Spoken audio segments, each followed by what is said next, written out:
उज्जैन अर्थात स्वयं महाकाल की नगरी क्षिप्रा के तट पर बसी एक धार्मिक, सांस्कृतिक, पौराणिक एवं ऐतिहासिक नगरी के साथ साथ यह भारत की 7 पुराण प्रसिद्ध नगरियों में अपना स्थान रखती है।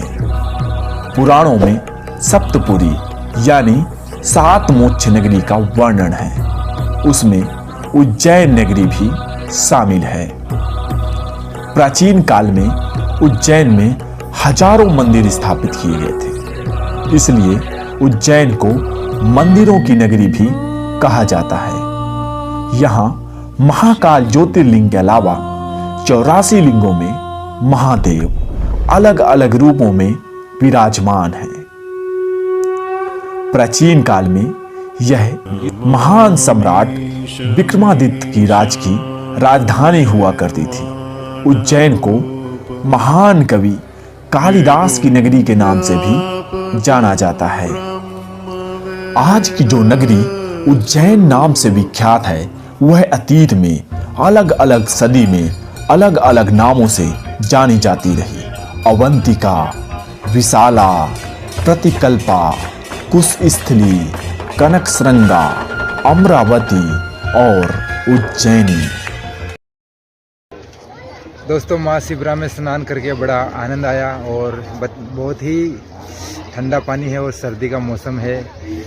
माँ शिप्रा में स्नान करने के बाद अब हम जा रहे हैं बाबा महाकाल के दर्शन करने के लिए। तो चलते हैं बाबा महाकाल के दर्शन करने के लिए। आप पीछे देख रहे अलग अलग घाट बने हुए हैं यहाँ पर, और शिप्रा के किनारे यहाँ लोग पूजा पाठ करने आते हैं। यहाँ अलग अलग कर्मकांड पूजा पाठ की जाती है। अलग अलग नामों से घाट है, राम घाट है, संत रविदास घाट है। उज्जैन बड़ा ही पावन तीर्थ है हमारे भारत का, और उज्जैन नगरी बहुत ही पवित्र नगरी है। तो चलते हैं इस वीडियो में बाबा महाकाल के दर्शन करने के लिए। आज उज्जैन का इतिहास काफी लंबा रहा है। स्कंद पुराण के अनुसार त्रिपुर राक्षस का वध करने के पश्चात भगवान शंकर स्वयं यहाँ महाकाल की रूप में विराजमान हो गए। उज्जैन की ऐतिहासिकता का प्रमाण 600 ईस्वी पूर्व भी मिलता है। तत्कालीन समय में भारत में 16 जनपद थे, उनमें अवंती जनपद भी एक था।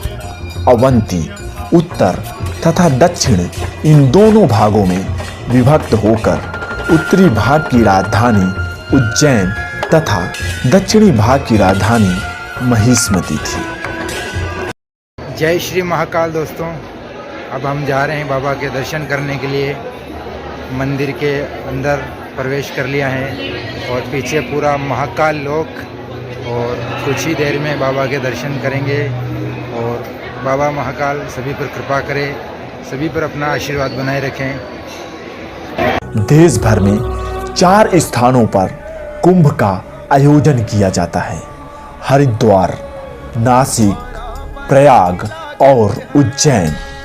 उज्जैन में आयोजित होने वाले आस्था के इस महापर्व को सिंहस्थ के नाम से पुकारा जाता है।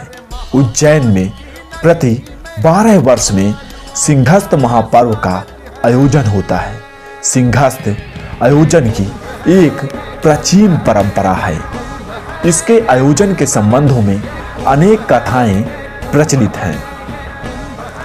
कुंभ का शाब्दिक अर्थ होता है कलश। पुराणों में वर्णित कथाओं के अनुसार समुद्र मंथन के बाद अमृत लेकर जाते समय अमृत की 4 बूंदें कलश से छलकी और पृथ्वी पर गिर गईं। उसके बाद उन 4 स्थानों पर हरिद्वार, नासिक, प्रयाग और उज्जैन में कुंभ मेले की प्रथा का जन्म हुआ।